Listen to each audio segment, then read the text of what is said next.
So, welcome back. We've got Nicola with us today, and we're going to be talking about running and specifically some questions and conversations and a lot of anecdotal stories, perhaps, I'm hoping, about pelvic floor as well.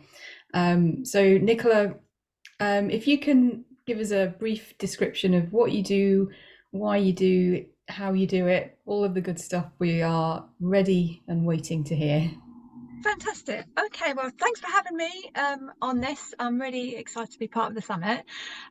So I started off as a running coach. I trained, I think I qualified in 2016. And as a running coach, I started to have a lot of questions from people about injury. How do I prevent this injury from happening again? How do I get stronger? And questions like that, which led me to become a personal trainer. And as I was doing my personal training, I was starting to have conversations with women, and women would say things to me like, I'd like to run longer, but I don't like running too far away from my house because I need to go to the toilet a lot. I need to be near a toilet, or I would like to wear shorts and light coloured clothes, but I have to keep it baggy, I have to keep it dark because of leaks, and questions like that made me kind of think, oh, well, surely there's something we can do about our pelvic floor. It's not like, it's a muscle like any other muscle. Surely there's things we can do. We don't just have to live with having leaks, which made me go into some training to do with pelvic floor. And then I've ended up becoming a holistic core restore coach. And as a holistic core restore coach, I do a lot of programs on pelvic floor, improving pelvic floor health and core health, which helps women runners and helps women of all ages. Brilliant. Okay. There's a lot to go at there, isn't there? Yeah, there is. I've got a ton of questions. I'll kick off. I was going to start with that whole. So there's the two things there. There's the leaking when you're running, and then there's the.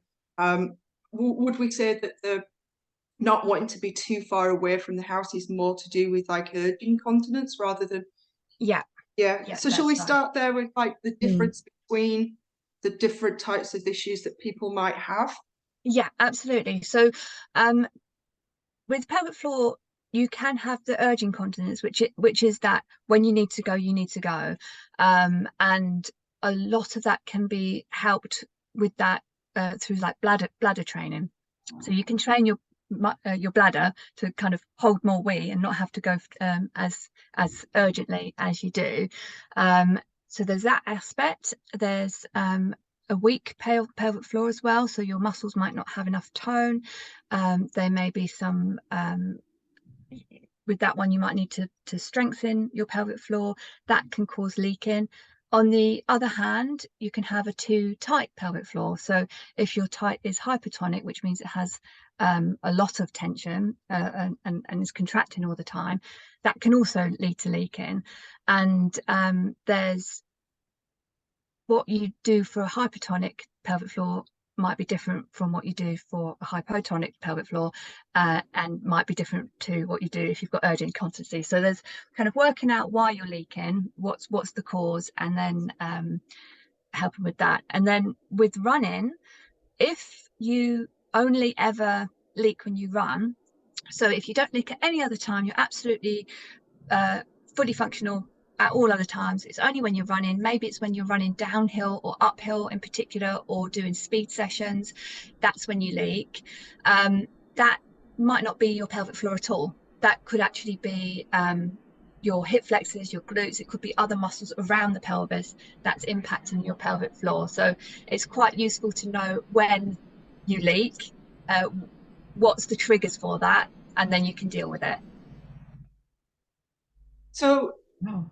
Yeah. can you kind of dive a little bit deeper into the into that with the last one that you said, where the muscles that are surrounding the hips, really, it's the hip muscle, isn't it? Yeah. Having an impact on the pelvis. Because I mean, I think most people that leak just purely focus on pelvic floor. They don't really think about much beyond that. Could you touch on perhaps why Yeah. hip musculature plays a part?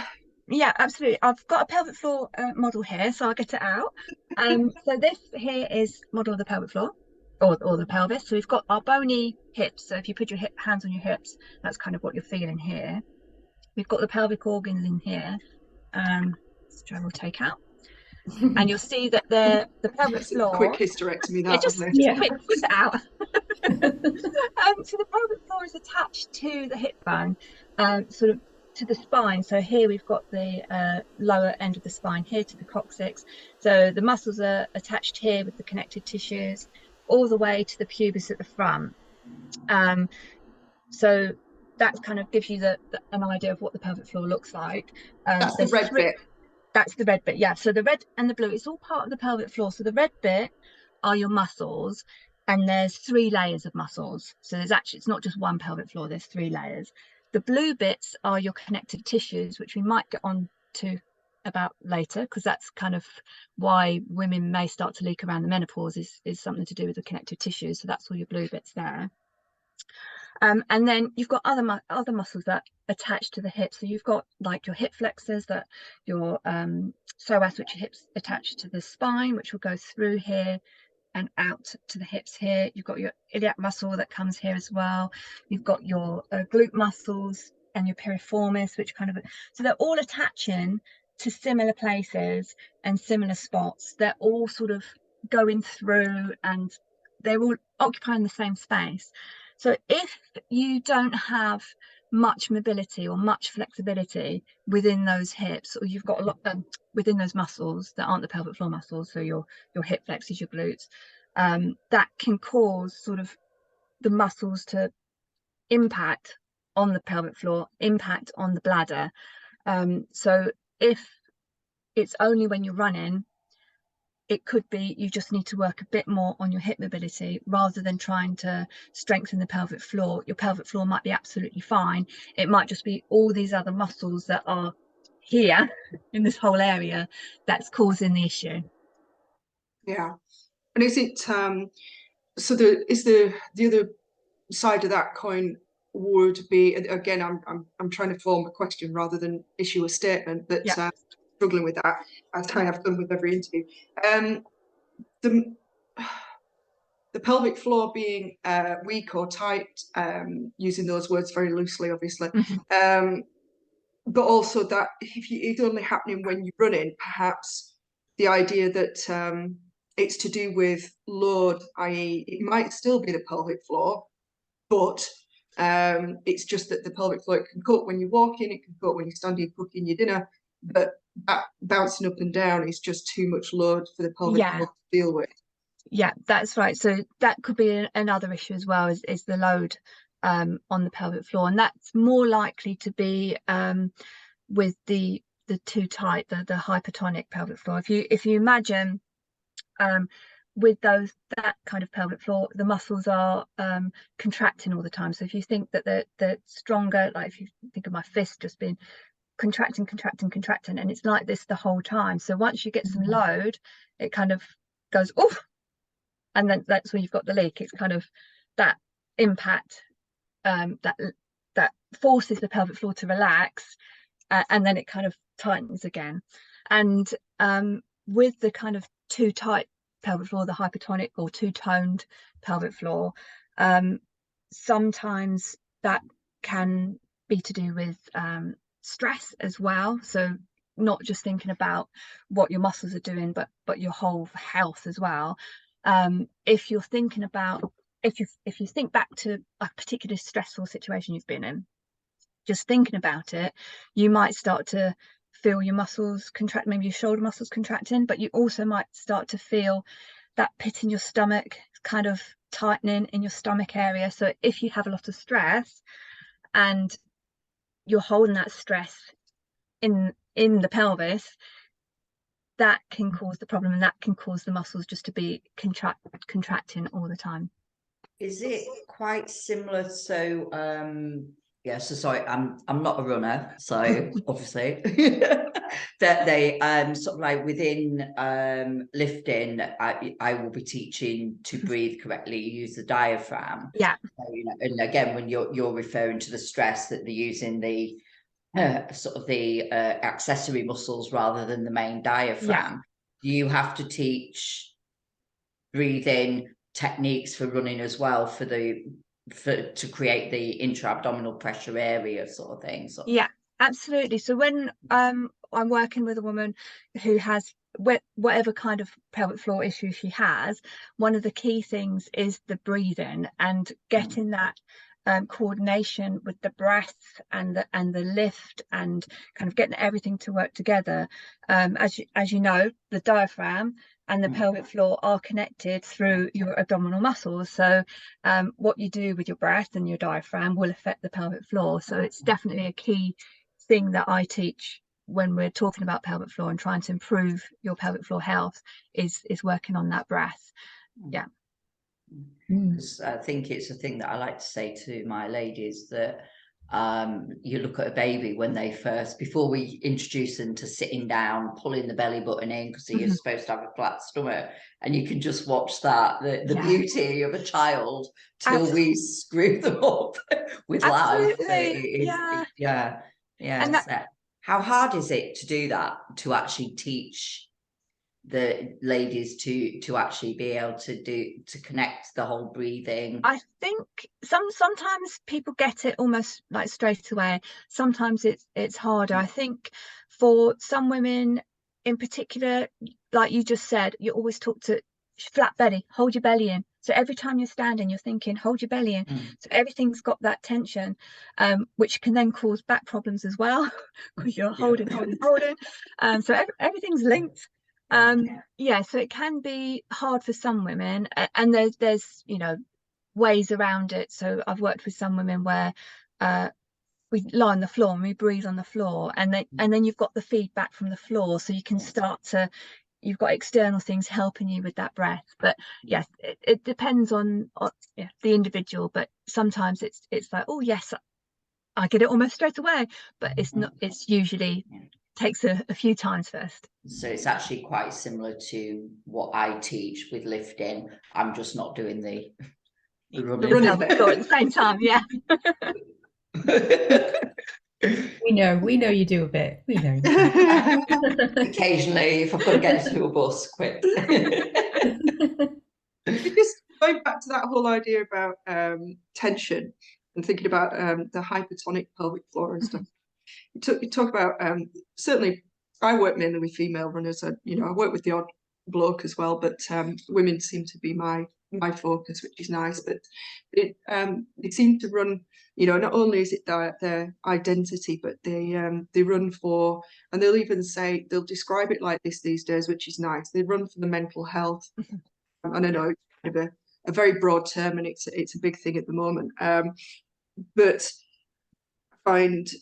do you find, let's go that way, do you find that particularly female runners that are running for that kind of the mental health and that headspace and things, that sort of increase in stress has an impact on pelvic floor and their ability to run with it or through it?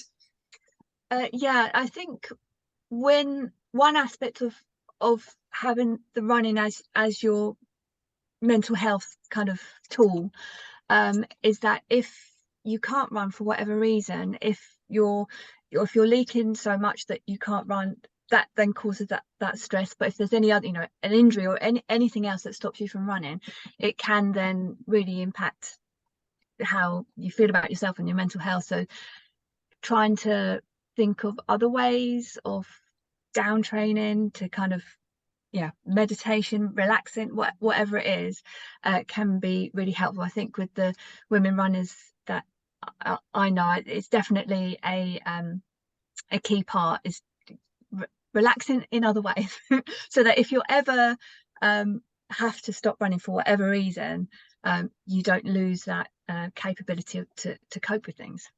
And how successful are you at persuading female runners that they need to really rest and relax and meditate? Hard. I think runners want to run. Runners don't want to do anything else. Nope. So I think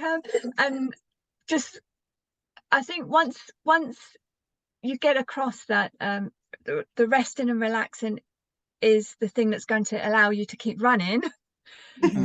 Once you understand that, I think it does become easier. It's like, I think some women will think, well, if I'm not running, I'm not doing anything. But actually, in not doing anything, you're not doing anything, you are doing Yeah. something, you're recovering, or you're, yeah, something's happening, it's there for a reason. But it is hard. I mean, I know we're kind of joking a little bit about it, and then, you know, it deserves a smile and all the rest of it, but it is quite a serious, that inability to sort of, like, yeah, rest, recuperate, let go, just be, etc. I mean, I think most of us struggle with it at points, but it's certainly, I mean, they're athletes at the end of the day. We're talking Yeah. about not just runners, they'll be Yeah. long distance cyclists or hikers or whatever. Yeah. It does seem to be female runners that really take it very, you know, it is the end of the world when you can't run, isn't it? Yeah. Actually, that's one question. Do you notice any correlation? This has just come to me with just saying injury. Do you notice any correlation between certain types of injury with a weakness in the pelvis? I'm saying weakness, it could be tension.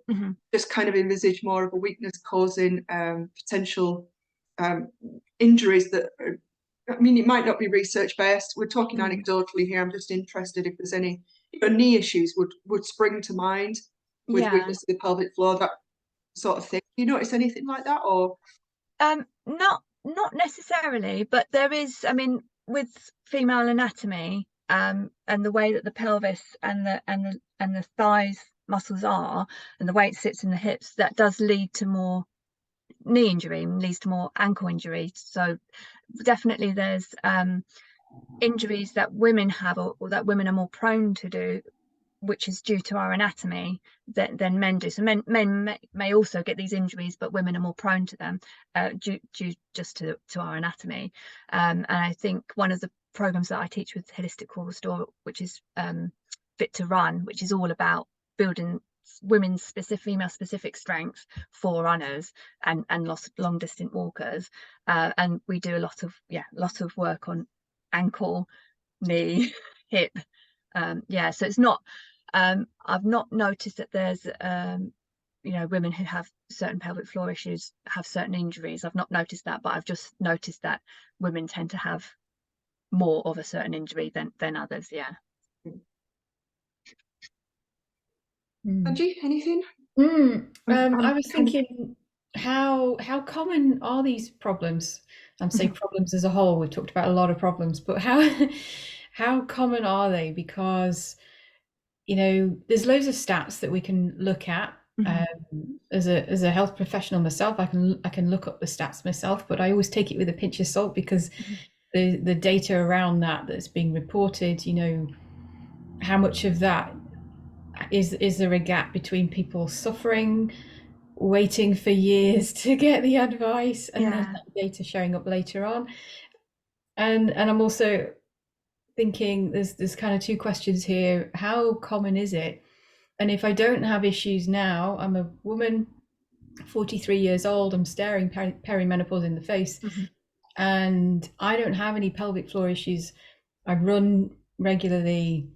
There's no leaking. You know, why do I need to worry about this if I've got no issues now? Ideally, I don't want to worry about it. No. Is how common is it, and what can I do to prevent this? Well, I think it's about 1 in 4 women will have some form of pelvic floor issue, and it can take women around an average of about 7 years to deal with it. And I think that is to do with the perception of it. Quite often women are just told, you leak because you're a mum. It's just part of being a woman, and you kind of put up with it, and you think, well, okay, then that is just it's just what I am. I leak now, and so women might not think that they should go, because they shouldn't bother the doctor about it, or that kind of thing. There's also the kind of, it's not that much of a problem until it is a problem. So you might leak a little bit, and then you might have like something that's quite disastrous, that really knocks your confidence, that really affects you, and then you think, okay, I better do something about it. So I think that kind of time of not doing anything about it, it's a shame, because if you can do something about it, and the sooner you do it, the better your quality of life will improve. and it can really affect women's quality of life. It can stop women from doing things that they want to do. It can stop them from running. It can stop them from doing all sorts. So the sooner you see someone about it, the better. But yeah, there is this perception that it's just part of being a woman, and it's not. You know, if you've been pregnant and given birth, you may be more prone to having pelvic floor issues, but that's not to say that you just put up with it. You shouldn't. And thinking about how, you know, if you don't have any issues now, why should you be thinking about it? I think as you may be in a group that it is more prone to it, so you don't have any issues now, but you may do. So like I said, women who've been pregnant or given birth are one of the bigger groups. Women who have high stress levels, and I think during, you know, menopause period, 40s, 50s, we often get quite a lot of stress from, you know, if we've got kids, we've got the stress from the kids. If we've got elderly parents or relatives who start to need caring, we've got that stress, we've got our work stress, we've got all sorts of stress. So that can be an issue. And then again, high level athletes, and as you said before, high level athletes doesn't necessarily mean national, regional, international athletes. It can be women who train regularly. So if you're running 4, 5, 6 days a week, if you're doing high mileage, 50 miles a week or more, if you've ever done gymnastics, if you've ever done ballet, anything like that, can mean you don't have any problems right now, but that history may mean that it does come up and you're more prone to having issues. So yeah, I think everyone should kind of know the function of your pelvic floor, so that if anything happens, you know, actually I can go and see a doctor, I can go see a women's health physio. I know that I can do something about it, rather than just thinking, oh, this is just part of going through the menopause. I'm going to leave now. That leads it perfectly into how does the menopause affect pelvic floor, and you were talking before about the blue bits. Yes, yeah. Issue. I'll go back. Get your pelvis back out. Get your pelvis back out. So like everything else, estrogen and estrogen decline affects our connective tissue. So our connective tissue, which is all the tissues in our body that supports our organs, supports other tissues, supports muscle, loves estrogen. It's what keeps it hydrated, it's what keeps it supple, what keeps it elasticated, you know, has that elasticity. Once estrogen starts to decline, it can mean it loses some of its suppleness, it can lose some of its support. So going back to the model, all these blue bits are the connective tissue. So you can see this one here is like a really supportive part of the pelvic floor. The muscles are connected, hopefully you can see that, connected from, you know, to the bone, to the hip bone, through this connective tissue. So once that loses some of that suppleness through the decline in estrogen, that can mean that that's why you start to have problems, because that support is no longer as supportive as it was. So you may have, like I was saying, the kind of the groups of women who are more prone to pelvic floor issues. They may be absolutely fine until their 40s or 50s, and then with this decline in estrogen, the issues that were there, that actually the connective tissue was kind of supporting everything, that support goes, and then you have the problems. But then you might also be a woman who has an absolutely fine, absolutely no problem with your pelvic floor, but then the supportiveness from that connective tissue kind of declines, and then you have problems. And I think also another thing to talk about with pelvic floor is not just the pelvic floor itself, but also the pelvic organs. So uterus, rectum, bladder, they're also supported by connective tissue, and as they lose support, there is a possibility of prolapse of those organs. So if you start to feel a heaviness or a dragging sensation anywhere in your pelvic region, or if it starts to feel you know, inserting a tampon is painful, having sex is painful, anything like that, that's a sign. Go and see a doctor straight away. When you're kind of talking about prolapse, I think you can think, oh, that's really scary, but actually as sooner you get some help, the better. And the help doesn't have to be or may not be severe. It might not mean like you need an operation. It might just mean that you need to see a physio and get some exercises and, you know, get help that way. So I just thought I'd flag that up, because we're talking about the pelvic floor, but we've got the pelvic organs, and I know like women who lift can sometimes suddenly have that kind of heaviness, that sudden heaviness, and that is a sign that there's something that's gone amiss there and needs to be seen, you know, as soon as possible. So thinking about what you just said about sort of like inserting the tampons and stuff like that, and I think I've spoken to Kelly and Angie about this, that my movement changes when I lift. If I was using a tampon, my squats just did not feel right. And my former business partner was a neurokinetic therapist, and I just said, it's not feeling right, and he did some muscle testing, and I just said, I wonder if it changes if I go and remove the tampon. So maybe too much information for some people, but as we're talking about pelvic floor, it's kind of important. And my muscles tested weak with the tampon inserted, took it out, completely changed it. So now I mean, to be quite honest, now I'm perimenopausal, my cycle's that light, I really don't even need a tampon, to be honest, but it does make a difference. So I was wondering, does it make a difference to how a woman runs, and does it make a difference when she's running to her pelvic floor function? Could it cause a problem? Yeah, I hadn't really thought about it, but I know with the cycle that some women will leak just before their period, so that does have an impact on the pelvic floor. And I would imagine that for some women, the same as you, that would also affect, having a tampon would also affect it, because I suppose you're putting a plug in between the muscle, aren't you, the really? Muscles, exactly. So it's something there that affects the muscles, just like that's interesting. So now you'll be looking when people are running. I will.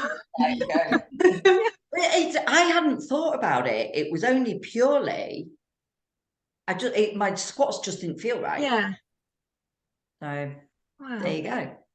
So next time you're squatting, ladies. That is interesting. Yeah, it begs the question now. It would, because if it is affecting pelvic floor function, maybe the pelvic floor's ability to deal with load in some degree, then it's got to have an impact, not just on squats. I'm sure it has an impact on, you know, lots of other things for women. Interesting. Some research needed on that. Yes, because I've never come across that conversation before, and people might be thinking that they felt something different and not being able to have that conversation. So that would be a topic if people wanted to talk about that in the group, perhaps. Yeah, that'd be interesting. Really interesting to see what other people's experience is. With the so ladies, that how much does an episiotomy often help sort of cause a problem, or is that does it cause quite a big problem with running, or not? Because a lot of ladies, I find, when I say, have you had any operations, and they go no, and then it turns out they've either had episiotomies and C-sections, and I'm like, that's an operation. No, I've not had any operations. I've had 3 C-sections. Wow. Yes, it does, because the incision, it kind of depends on how the grade of the episiotomy as well, so how much muscle they've cut, how it's recovered. So it definitely has an effect. And as I was saying, that the women who've been pregnant and have given birth, those are the things that makes them more prone. So it could be you've had an episiotomy, there's absolutely no problem because everything's been really supported, but then once you get to perimenopause and menopause, that connective tissue loses its suppleness, and the issue that was there from the episiotomy then comes to the forefront. And the same with C-sections as well. Yeah, it has an effect. You may not realize it at the time, it might be later on. And yeah, so it's always like you having that conversation and going, what operations have you had? Nothing. Yeah, yeah, I think it's quite interesting, sort of like sort of using an example of a lady that my former business partner was treating, had knee problems, and she was a runner, and these knee problems had come gradually, and it actually traced back to the episiotomy. So this had been going on for years, but it had actually changed how she moved. So they chased it. So it was to do with sort of like active scarring and stuff like that, and then did the work on that, and it traced it. And I think it's sometimes that over the years that you've obviously we compensating with, hence we survive so well, is the compensation, and it ends up getting flagged up years down the line. It was actually quite, I mean, she just had this light bulb moment and went, oh my God, it was the episiotomy. So people don't look back at something that happened a long time ago. Exactly. I think that's the thing. It's you know, it could have happened 20 years ago, and you don't realize that it's still, and you don't, you know, for operations like that, you don't get physio, so it's not like you're kind of taught how to move again once you've had this operation. Once there is that scarring that does affect you, you just I suppose as well, it's probably flagging it up now. It might make ladies think, yes. So, I mean, it's not my area of expertise. I mean, that's way above my pay grade. So, I mean, even having a natural birth, you know, I think we just like to think that that's just, it's natural for women to grow a baby and push it out your vagina or have a C-section, and not require any kind of care after it, really. You know, I'm talking about professional proper care. I know everybody kind of knows that they need to stop doing certain exercises for 6 weeks or whatever, but beyond that, I think it's almost like, well, 6 weeks later, I'm fixed now, off I go and do whatever, without really realizing just what impact that kind of process has had on the body and what it might need to actually rehabilitate from that. And like Claire was saying, to me, it's like, it's surgery, but it's an injury to the body at the end of the day, whether it's a vaginal birth with episiotomy or without, or a C-section or whatever else. I mean, I think there's an overall assumption as well that unless you've given birth vaginally, the vaginal birth is the cause of the pelvic floor issues, and the C-section kind of gets swept into the background as like, well, you know, I'm not going to get pelvic floor issues. C-section, I didn't give birth vaginally, but that's not the case, is it? There is a no, absolutely, you're right. It does also affect, because it's not just the birth, it's being pregnant and growing the baby has an effect. So you've got that, and then with the C-section, that has an effect on how your core is connected to your pelvic floor. So I do see a lot of women who've had C-sections who just don't really have that connection anymore, and they kind of have to relearn that connection, relearn how to breathe, relearn how to get that connection to the pelvic floor.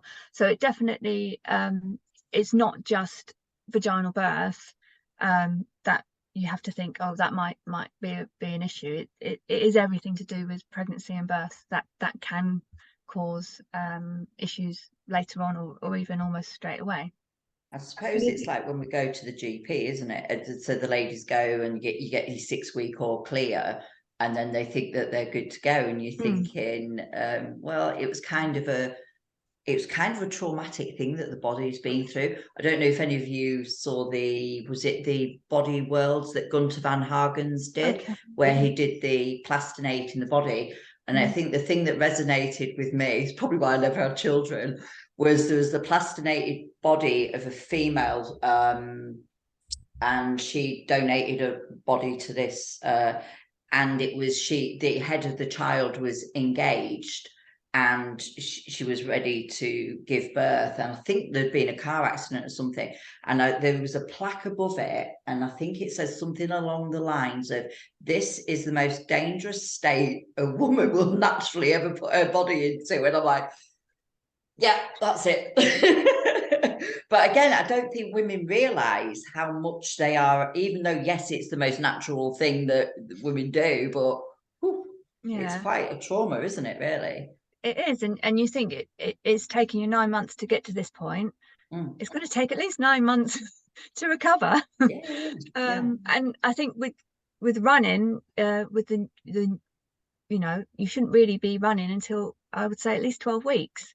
And that's only if you've got no pelvic floor issues, and you've already, you know, doing a bit of more different type of movement, not so much load with your movement. So yeah, I know I do see some women who have given birth, and then I went back to running 6 weeks later, and now I'm feeling like there's something not quite right.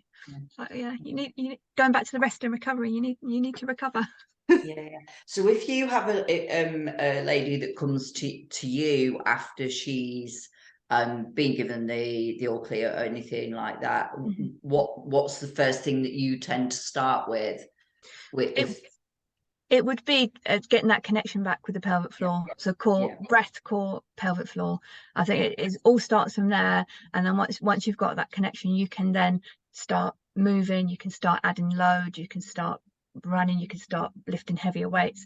But it starts with that, getting that connection back. So I suppose it's that if we don't deal with it, it basically comes to bite us on the butt eventually. And also moving, seeing how well someone moves, because being pregnant can really affect how you move.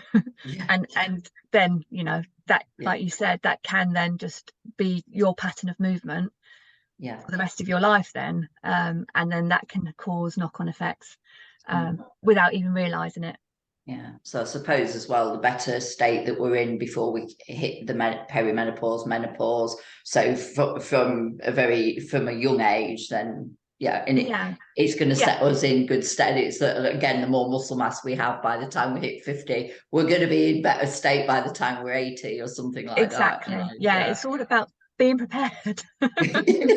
when you're not training about for life it. now, you know.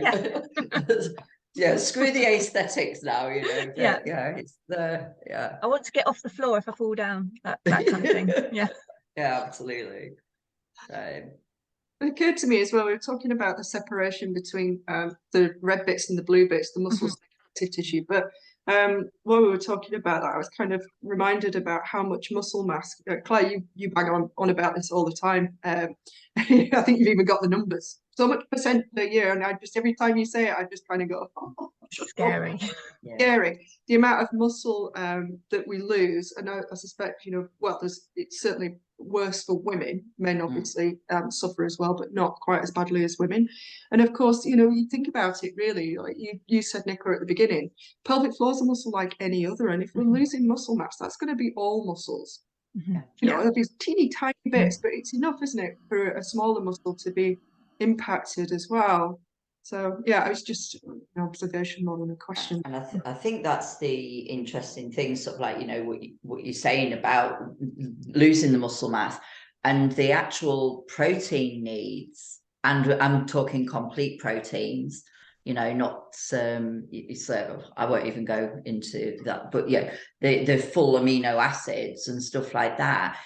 The need of even if I use my parents as an example, in their 70s, their protein needs is actually higher than mine, and I carry a fair bit of muscle, and I think it's that, but then they tend to eat more carbs, and it's actually the other way around what they need. I think when I'm working with women, that is absolutely one thing that it's always like, what's your protein like, because you need to build your muscles, you need to, you know, encourage healing, encourage building and growth, and protein, building block to muscle is what you need. And fueling properly for your run as well. I mean, I think we've got a nutrition, is it Thursday we're talking to about nutritionality. So hopefully that will come out in force there. But yeah, fueling for your run rather than running on empty kind of thing, literally. Yeah. So we're describing here some, talking about connection with a pelvic floor, connection with breath, being like self-aware of how we move, muscles, strength in general, muscle mass, taking care of ourselves through what we eat, stress. Are these descriptions kind of a general sort of way of how to look after your pelvic floor at any stage of menopause? Is that even a real thing? I don't know. But are we describing a nice sort of how-to list with this? Is there such a thing? Yeah, I would say yes. The way you said it, it's like, oh yeah. This is all what you need to do. Yeah. Okay. So what would you add to that? Hydration. Keep drinking, because like I said about the connective tissue, with the decline in estrogen losing its hydration. So one way we can try and compensate with that is by making sure that we're hydrated well. If you've ever come back from a run just feeling really, really achy, like everything feels really stiff, that's quite often because you're dehydrated, and you may find that if you make sure that you drink enough prior to your run, in the days prior to your run as well, that you're not feeling that stiffness anymore. And to go with that, I would also say massage and foam rolling. It's another way of getting that hydration into the connective tissues in general. So yeah, get your foam roller out, stretch, work out your range of motion, and try and work within your range of motion, increase that range of motion, get more your flexibility. Definitely add that, or go and see a massage therapist and get a massage once a month. Great. I like that advice. I think I can do that. Yeah. So do you advocate a certain amount of protein for women then? Do you actually say X amount, or do you just it's mainly just try and eat more, because I think sometimes if you put like an amount, that's like, oh, that's a bit scary. How am I going to eat all that in one day? But looking at what you do eat and going, okay, so you have cereal for breakfast, why don't you add some nuts on that? There's a little bit of protein, yogurt or stuff like that, just like those little extra bits, just looking at what you already eat and then just how you can improve to increase it, rather than going, you need to eat this amount. I think that's an easier way for most people to do that, to increase their protein. I think I think there's an emphasis in most people's minds that when they've got a pelvic floor issue, they focus just on the pelvic floor and muscles, whether it's Kegels or whatever it is they're doing, but primarily just for the muscles. And then, like we've said, this kind of whole holistic, balanced approach to life, it's not just for the pelvic floor, is it? I mean, we're kind of separating out systems here. You've got your digestive system, and that wants to be balanced, and it's affected by your mental health and your stress levels, all those kinds of things. So you've got your pelvic floor, and that's affected by your nutrition and your hydration. And ultimately, what we're saying is that, the healthier your whole body is, including your brain and your gut and all the rest of the systems, then potentially the less pelvic floor issues you've had that you're going to suffer with. And perhaps that's one of the reasons why sometimes people who've been doing Kegels for the last 27 years have not got anywhere, because everything else is still completely unbalanced. Yeah, absolutely. And I think getting that right, perimenopause to menopause, is key. Getting everything right will definitely help. And thinking about, I do speak to women who say, well, I've been doing my Kegels, I've been doing my pelvic floor exercises, it's not helped at all. I often have that conversation, and for that, it could be that, going back, you've got that hypertonic pelvic floor and you're just making it tighter, and that's not going to help. But it could be that actually you need to take a holistic approach. You need to kind of think about your stress levels, your nutrition, and everything else, because it's you can't just work in one thing in isolation. It's connected to everything. It's connected to your whole body.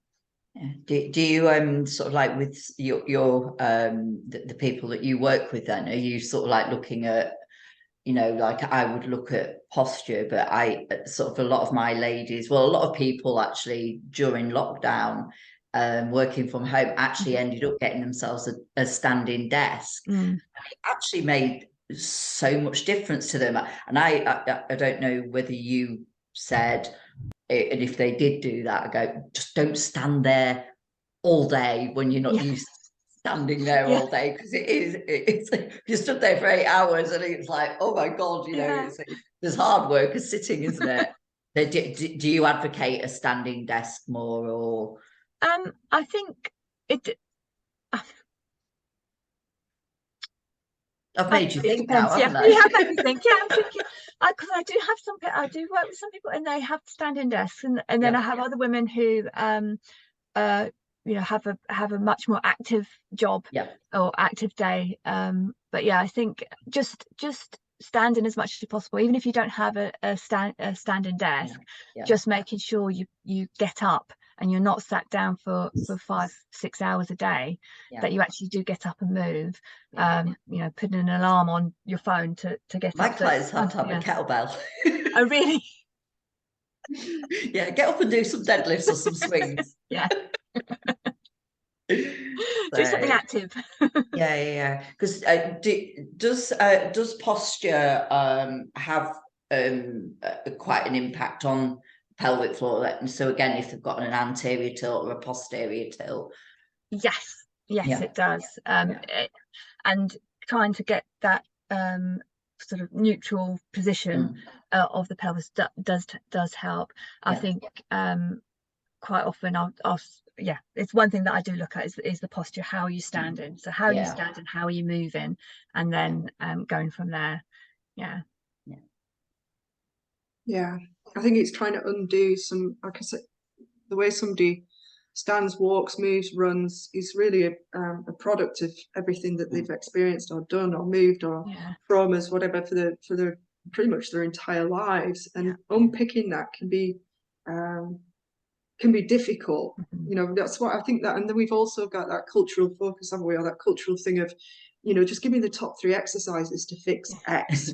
So I just want 3 exercises to fix it, preferably within a fortnight, because if it hasn't worked by tomorrow, then it's clearly not going to work, and I'm abandoning ship. You know, we've all done it. I'm going, you've done that. Been there. Yeah, we've all been there, and or we've been to a physio, or, you know, I'm not going to name names, I think everybody will know what I'm thinking.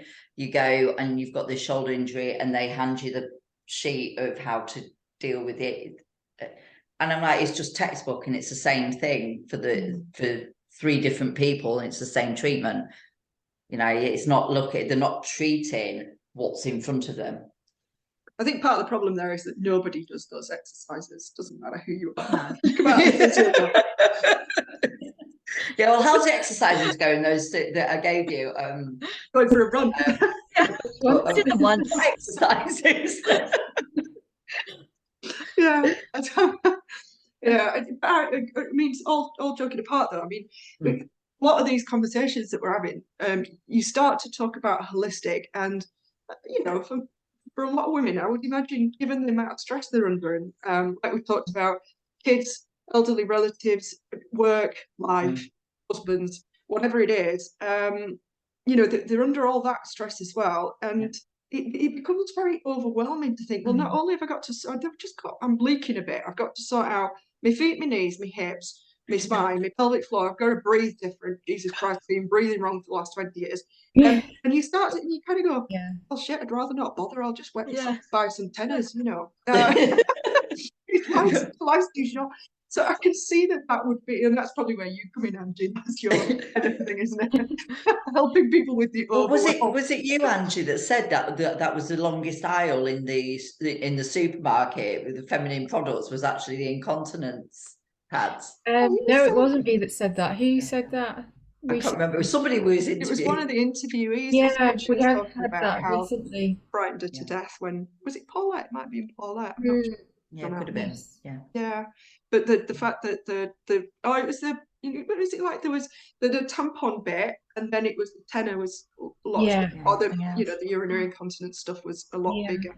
Because The I think as well, normalization of that Yeah, is the just normalization. huge. Mm. and I Yeah. suppose as well, women then with the squat, because again, to actually teach ladies, because I have to teach them to breathe correctly, to deadlift, to squat, because obviously if they're squatting and they can't actually draw up from the pelvic floor, good luck with coming out of and having a good strong squat and coming out the bottom of the squat. It's going to be very, very difficult. So I suppose what we teach for a different reason is very, very similar. Yeah, it definitely sounds like it. Yeah. All the intra-abdominal pressure and breathing wide, blah blah blah. Yeah. So yeah, I'm just not taking them for a run. It's fine. So on that anti-overwhelm perspective, because that is often my thing of like, where do we start with this? Because yeah, you're right, Kelly. There's a lot on that to-do list, and then you're like, got to eat a mountain of meat and protein and stuff at the same time. And yeah, how do I do all of that? What do we need to prioritize? Where is that first step? If I'm a woman, and hopefully I'm a woman, if I'm a woman of perimenopausal age, and I'm maybe leaking, I've noticed a little bit of a leak, or I'm concerned that it's going to start, where do I start? What do I do? Do I need to speak to somebody like you, Nicola, or can I do stuff on my own? Do I go to the doctors first? What's that first step? Do I start with the water, the steak for breakfast? What do I do? Well, I think come and talk to me. I think myself and all the holistic cornerstone coaches, we're always happy to chat to people, chat to women to begin with, to say, is it right that you see us? Because it might not be right that you see us. It might be better for you to go and see someone else. And if I had a woman talking to me and I thought that she needed more specialist care, I would refer her to a women's health physio. So women's health physio, or pelvic floor physio, you can self-refer and go private, or you can go, depending where you live and which NHS, you might be able to get referrals through the GP. But I think that's always a good start, just to ask to begin with, because otherwise you can, it's that worry and that stress of where is this going to lead to? It's just started. Is this now permanent? And that can then lead to other the general stress and worry. So definitely first step is talk to someone, whether that's a coach like me or your GP or a women's health physio.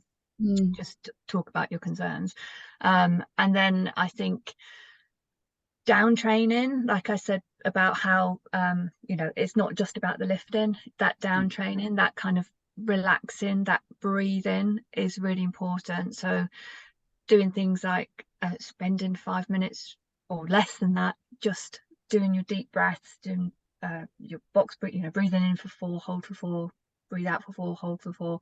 That can really just relax everything.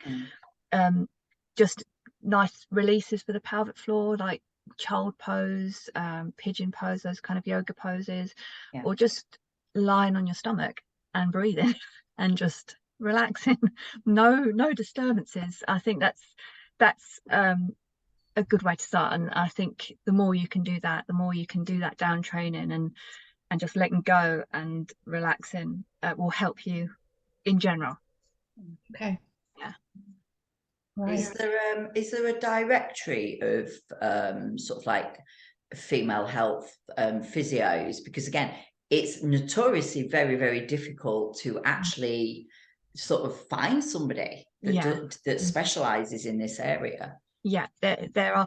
So I have contacts in my local area. Other holistic core restore coaches would have contacts in their local area as well. But there's also the Mummy MOT, which is a physio program for women who've given birth, to be able to kind of like have a checkup, and that's like doesn't have to be like within a year. It could be 10 or 12 years later, but that's quite a good place to start, because it will list all the women's health physios who are signed up to that program. So not all women's health physios are signed up to that program. I know people I refer to who are, and people who I refer to who aren't. That's a good place to start, because at least then you'll get some names in your area. But yeah, so if you can find a holistic core restore coach, that she should have connections in your local area, so that's a good place to start, or their mummy MOT. I think it's a thing that one of my frustrations is we need to stop normalizing pelvic floor issues. We need to stop being accepting of it, because absolutely. where the marketing ploy says it's okay and it's normal. I mean, I think that's my little rant, is it's not. We can deal with it. We can do stuff too. Absolutely. I think I noticed Tenor are now advertising Tenor for menopause as like separate products. Yeah. Oh yeah. You could just see me pursing my lips there, can't you? Go. Yeah. Great, isn't it? Separate us out. You know. Yeah. You even pee differently when you get to menopause. You even walk yourself differently. But yeah, definitely. I've got that to look forward to with the squat. If I change my squats, you know I've got an issue. So, and I mean, I know we're making a joke of it, and it must be so traumatic, and I completely understand it. It's not, and I just think for me, the message that I want to get out, which is I know what we all want to do, is go, you can get help. There is things that you can do. Absolutely. And going back to saying that it takes, you know, an average of 7 years for a woman to get help, and I think part of that is because it's normalized. It is just Absolutely. It's just what you've got to put up with. There's nothing you can do about it. You just put up with it, and that's not the case at all. And we wouldn't do it if our hand kept doing this. We'd go and see someone. Absolutely. You know, it's the same thing. You see someone. And I suppose as well, what people forget, and about the pelvic floor, is you've got the rear pelvic floor as well. Yes. And realistically, what we don't talk about is men get pelvic floor issues as well. And that, I mean, if women don't go and get help, we're sure as hell not going to go and get men to get help, are we? No. Yeah. It's like it's good for everyone. Talk about it. I did have a man when I was training him. We were talking about pelvic floor, and he said, "I haven't got a pelvic floor," because he'd never heard it talked about. And I went, "Well, when you're going to squat, I really hope your pelvic floor is working." I had one man say that he didn't have a pelvis. He said, "I wasn't aware that I even had a pelvis. I thought that was just women." And then when I pointed it out to him, and he went, "What? And it's supposed to move?" I went, "Oh." It's gonna be a tough one, this one. Right, on that note then. So time. Is there anything we've not asked you that you wish we had, or there's anything you wanted to get across that we've not touched on? No, I think we've kind of touched on everything. I think the main thing is that you know, just because you're a woman doesn't necessarily mean you're going to have pelvic floor issues. No. And just because you're going through the menopause means that you're going to have pelvic floor issues. But knowing about it and knowing what you can do about it means that if you do have those issues, then you can do something about it and kind of make sure that you can carry on doing the activities that you want and enjoy. So that's awesome. Yeah, that's good. Nicola, tell us, or tell the people that are watching, where they can find you, social media handles, anything like that. Plug your. Lovely. So my website is coachnicola.com. I'm Coach Nicola on Instagram and Coach Nicola UK on Facebook. And contact me. Very happy to chat to anyone. Brilliant. That's great. Brilliant. That was awesome. Yeah, that's great. That's a really good one. That I liked that.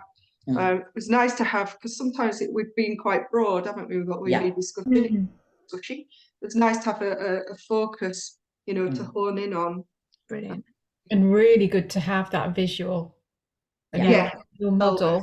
Absolutely brilliant. Yeah, it's really useful, because unless you've been in some kind of anatomy class like we all have been, most you just wouldn't know, would you? You forget how people just can't visualize what it looks like or how it works or what it connects to and how it make an impact.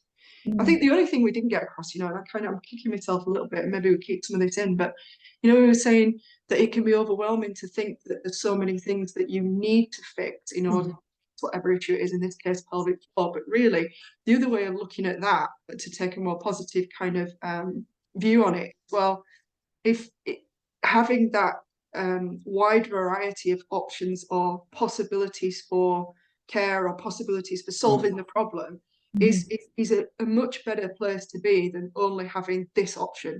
Like the surgery, you can only have surgery. That's your only option, regardless of the risks, the benefits, whether it works or not. Not bothered. That's the one thing. With this, we're saying, all right, you've got pelvic floor issue. We're going to look at your breathing. Is that not working? Oh, well, let's look at your nutrition and and there's so much, and all of it's.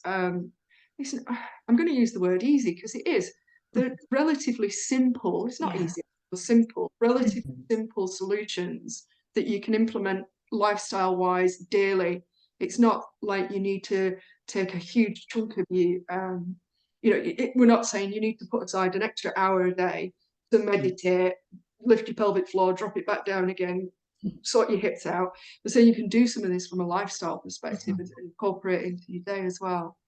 I'm all for easy. The easiest it is, the more likely you're going to do it, and then you'll get the benefits. And I suppose a lot of the time as well, when you think about it, so we're going, this needs fixing, this needs fixing. You may end up fixing sort of like the midsection area, sort of like the pelvic floor, the breathing, all that area, that could end up actually eradicating an awful lot of the stuff anyway. And a lot of the time, knee issues especially, it's either above the chain or below the chain, and the knee's the symptom. So you could actually eradicate an awful lot from just fixing two things. So I suppose we probably need to maybe hit on that a little bit, that it might not be all of this. Won't be, will it? I mean, sometimes I think the hard part is finding the things that are the causative factors, or the bigger causative factors for an individual, because everybody's different. So it's sometimes tricky to find what is the problem rather than just the symptom, like you say, Claire. And I suppose that's when you start saying, right, you need to go to an expert. You need to talk to somebody like Nicola, like a women's physio, whatever, women's health physio, so that you can pick apart the things that are actually, it saves you time at the end of the day. I mean, I've got to fix all of this. Well, no, somebody will go, let's start with these, because this is more likely given what you've said and what your history is and what. It's also interesting, I think, how we're highlighting with this conversation and all of the others we've had so far, that there's so many of these overlapping topics that we're saying help this subject, help pelvic floor, help with muscle mass, help with everything when it comes to bones and even brain health and cognition and memory. It's all overlapping on all of it, and that goes back to what you were saying, Kelly, about it being, instead of it being overwhelming, can we turn that around for it to be like, instead of having to just have that one option, it means I've got all these other avenues that I could potentially start to help myself more and really make a difference on so many areas of my running and my menopausal experience and my life. There's a lot there that what helps one thing helps so many others. I think from what you were talking about other people that we've spoken to, it's like, oh yeah, that's definitely overlapping, that's definitely, and it is not, doesn't have to be this big huge thing. It's change one thing that can actually impact on a lot of different aspects of your health. And